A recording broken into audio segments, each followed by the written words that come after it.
Welcome to Graham Family Farm. This is week 5 of the Blue Star chicks. They're not so small anymore. They're getting pretty big. We moved them to a fruit bin a week ago. They're really enjoying this.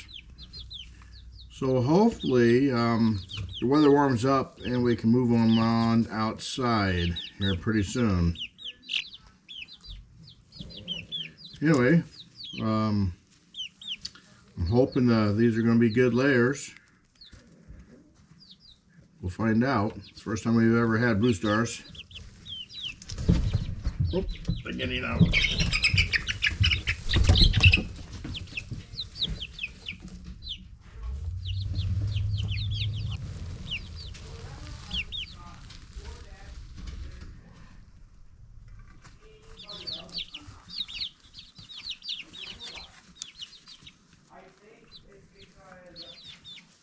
Thanks for watching.